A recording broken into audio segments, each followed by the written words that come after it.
एकीकडे महायुतीचे उमेदवार संविधान बदलण्याची भाषा करतायत आणि दुसरीकडे महादेव जानकर सांगतायत की मी 5-5 वर्ष आई-बाबांना भेटत नाही. 5-5 वर्षामधून आई-बाबांना भेटत नशील तर मतदारांना काय भेटशील बाबा, असं म्हणत आघाडीचे उमेदवार संजय जाधव यांनी महादेव जानकर यांच्यावरती टीका केली. परभणी जिल्ह्यामध्ये महायुतीकडे एकही माणूस नव्हता का? महादेव जानकर यांच्यासारख्या बाहेरच्या जिल्ह्यातला माणूस इथे येऊन उमेदवार होतो, हे परभणीकरांसाठी शोकांतिका आहे. उद्या हे निवडून आल्यावरती आम्ही छोट्या मोठ्या कामांसाठी साताऱ्याला जायचं का?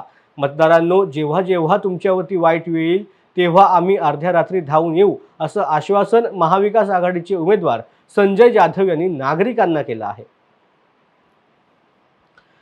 येणारा काळ आपल्यासाठी उज्ज्वल काळ आहे.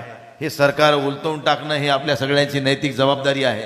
एकीकडे उमेदवार संविधान बदलायची भाषा करते, एकीकडे उमेदवार मी 5-5 वर्षे मायबापाला भेटत नाही म्हणते.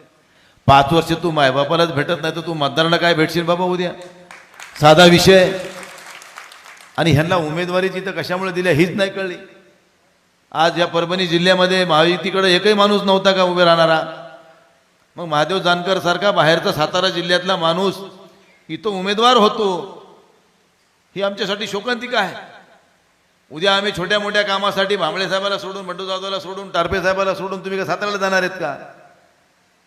अरे आम्ही तुमच्या रक्तामासाच्या, अर्ध्या रात्री जरी तुम्ही हाक दिली तुमच्या हाकेला ओ देऊन आम्ही धावून येणारी माणसं आहोत.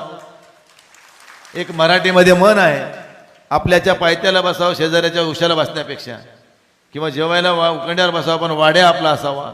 हे वाडे तुमचे मजबूत आहे, तुम्ही काळजी करायची कारण नाही.